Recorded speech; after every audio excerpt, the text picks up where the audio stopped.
Magaan ang umaga sa loob ng silid ng Luo family. Magkadikit ang noo nina Zuo Fan at Young Miss. Pareho silang nakapikit habang magkalapit ang kanilang mga mukha. Dahan-daang lumapit ang kanilang mga labi sa isa't isa. Biglang may malakas na sigaw na umalingaw mula sa pinto. Sumigaw si Lao Pang ng Young Miss, Brother Zuo.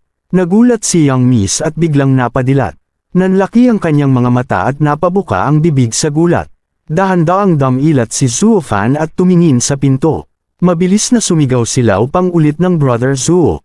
Kalmadong lumingon si Zuo Fan habang yakap-yakap si Young Miss na namumula. Tinanong niya si Lao Pang kung ano ang problema. Nanginginig na itinuro ni Lao Pang ang dalawa. Sinabi niyang Hey Brother Zuo, si Young Miss siya. Hinawakan ni Zuo Fan ang noo ni Young Miss at naramdaman ang init nito. Seryoso niyang sinabi na napakainit niya. Dahan-dahan niyang inilapit ang kanyang mukha at tiningnan ito. Tinanong niya sa sarili kung dahil ba napakainit ng panahon sa labas. Sa isip ni Zuo Fan, naalala niya ang nangyari kagabi. Sinabi niya sa sarili na noong una kagabi, gusto niyang ibalik si Young Miss sa kwarto nito. Pero natakot siyang magising ito, kaya binantayan niya lang ito buong gabi. Dagdag pa niya sa isip, hindi niya inaasahan na magkakasakit ito. Tumingin si Zuo Fan kay Lao Pang at seryosong nagsalita. Tinawag niya itong Lao Pang. Sinabi niyang kung may sasabihin itong importante, sabihin na lang nito mamaya. Idineklara niyang dadalhin muna niya si Young Miss pabalik sa kwarto para makapagpahinga. Biglang sumigaw si Lao Pang at pinigilan siya. Sigaw nito na hindi pwede Brother Zuo. Nanginginig nitong sinabi na may gustong kumausap kay Young Miss. Dagdag pa niya, hindi nila pwedeng insultuhan ang taong iyon. Tumingin si Zuo Fan at malamig na sumagot. Sinabi niyang wala siyang pakialam kung ma-offend nila ito. Dagdag pa niya, kahit galing pa ito sa Qianlong Pavilion. Hindi pa rin siya pupunta ngayon. Tumingin siya kay Young Miss na nakasandal sa kanya. Sinabi niyang hindi pa niya nakita si Young Miss na ganito dati. Tiyak niyang malubha ang sakit nito. Tinanong niya kung paano nito haharapin ang bisita sa ganoong kondisyon. Idineklara niyang mamaya na lang niya haharapin ang taong iyon. Nagpanik si Lao Pang at sumigaw. Sinabi niyang wait, makinig ka muna Brother Zuo, Housekeeper Zuo. Nanginginig nitong idinagdag na ang taong gustong makipagkita kay Young Miss ay may dalang Imperial Gold Token. Nanlaki ang mata ni Zuo Fan sa narinig. Gulat niyang sinabi na Imperial Gold Token. Sa isip ni Zuo Fan, mabilis siyang nag-isip. Sinabi niya sa sarili na ang may hawak ng Imperial Gold Token ay isang Empire Guard. Kahit ang 7 families ay kailangang salubungin sila.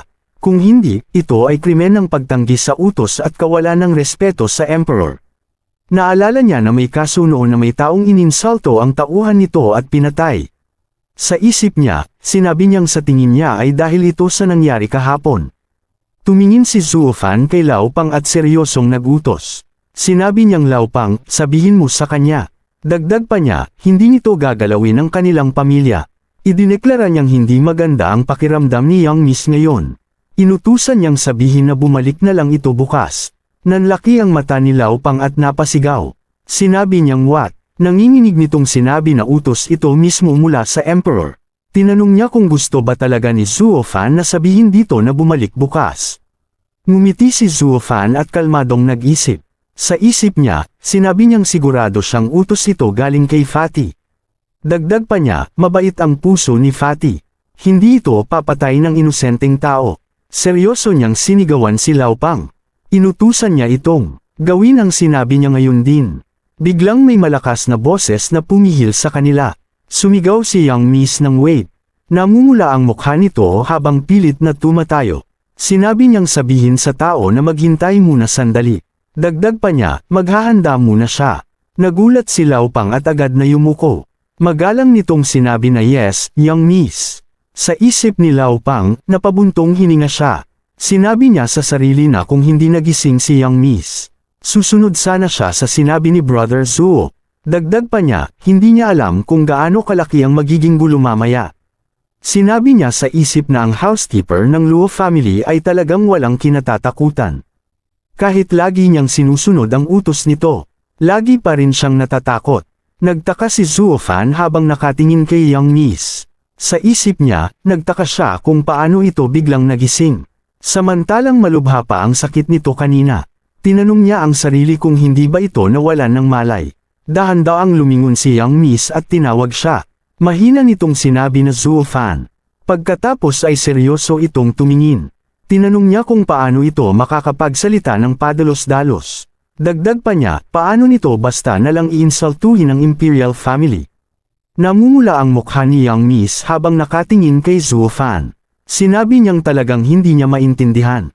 Tumalikod si Young Miss at mabilis na lumakad palabas. Tahimik lang na nakatingin si Zuo Fan habang may tanong sa mata. Sa isip niya, sinabi niyang bakit ang strange ng babaeng iyon. Dagdag pa niya, talagang hindi niya ito maintindihan kahit kaunti.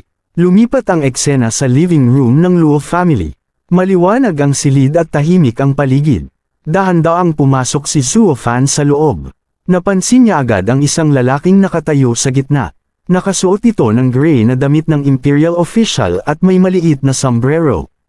Lumingon ang lalaki at tumingin kay Zuo Fan. Seryoso nitong sinabi na ikaw pala si Housekeeper Zuo. Itinaas nito ang kanyang kamay at pinakita ang isang kumikinang na bagay. Sinabi niyang inutusan siya ng kanyang lord. Pinapunta nito si Zuo Fan at si Miss sa kanyang residence. Ibinato nito pataas ang isang gintong token. Kumislap ang token sa hangin habang umiikot. Ito ang Imperial Gold token na may nakaukit na dragon. Sa isip ni Zuo Fan, malamig siyang tumingin. Sinabi niya sa sarili na so that's the token. Pagkatapos ay ngumisi siya sa isip. Sinabi niyang masyado ka pang bata para magyabang sa harap ko. Dagdag pa niya sa isip, ako na isang emperor noon. Tumingin ang Imperial official at nagulat sa reaksyon ni Zuo Fan. Dahan-daang lumakad si Zuo Fan papunta sa upuan ng pinuno. Umupo siya ng pabalagbag at itinaas ang paa sa armrest. Nakangisi siyang samandal habang nakatingin sa opisyal. Nanlaki ang mata ng opisyal at napaatras. Gulat nitong sinabi na Yu. Kalmadong tumingin si Zuo Fan at nagsalita. Tinanong niya kung ang Fatty na iyon ay okay na ba ang injury. Natigilan ang opisyal at pinagpawisan. Sa isip nito, gulat nitong sinabi na Fatty. Dagdag pa niya sa isip, siya ba ay nagsasalita tungkol sa aking lord? Naalala niyang ang mga taong nangangahas tawagin ang kanyang lord na Fatty ay hindi lalagpas ng 10 tao sa buong empire. Sa isip nito, sinabi niyang so ang relasyon ng taong ito sa aking lord. Dahan-daang yumuko ang opisyal at sumagot. Sinabi niyang ang kanilang family lord ay bumalik kahapon. Dagdag pa niya, hindi ito nagbanggit ng kahit anong injury. Ngumiti si Zuo Fan at tumingin sa kisame. Tinanong niya sa sarili kung talaga bang ganoon. Pagkatapos ay bigla siyang tumawa ng malakas. Sinabi niyang hahaha, sigurado dahil sa pride nito kaya hindi niya sinabi. Dagdag pa niya, kahapon ay hinampas niya ito ng mahigit 30 beses, at sinipa ng 12-dosenang beses. Tinanong niya kung paano ito magiging okay. Tumawa ulit si Zuo Fan at itinuro ang opisyal. Sinabi niyang imposible na okay ito. Nagkukunwari lang ito. Dagdag pa niya, ayaw lang nitong pagtawanan niyo siya. Tumawa siya ng ha-ha-ha habang nakatingin sa kisame. Tahimik lang ang opisyal at hindi makapagsalita. Pawis na pawis itong nakatingin kay Zuo Fan. Maya-maya, seryosong lumingon si Zuo Fan. Tinanong niya kung pagkatapos bumalik kahapon ni Old Man Fang Qiubei, kung galit pa rin ba ito. Nautol ang opisyal at yumuko. Sinabi niyang sa tingin niya ay hindi na. Ngumiti si Zuo Fan at tumango. Sinabi niyang oh, that's good. Pagkatapos ay tumingin siya ng diretsyo sa opisyal. Tinanong niya kung alam ba nito. Nakahapon ay inalok siya ng matandang iyon na maging disipulo. Seryoso niyang sinabi na mas gugustuhin pa niyang mamatay kaysa maging disipulo ng matandang iyon. Dagdag pa niya, pagkatapos marinig ang sinabi mo. Nakahinga siya ng maluwag. Nanlaki ang mata ng opisyal at napaatras sa gulat. Napasigaw ito sa isip ng 3 beses na exclamation point. Nanginginig nitong sinabi sa sarili na what? Dagdag pa niya sa isip gusto siyang gawing disipulo ni Fang Qiubei. Sa isip ni Zuo Fan, malamig ang kanyang mga mata. Sinabi niya sa sarili na dare to play with me. Dagdag pa niya sa isip, you're not qualified.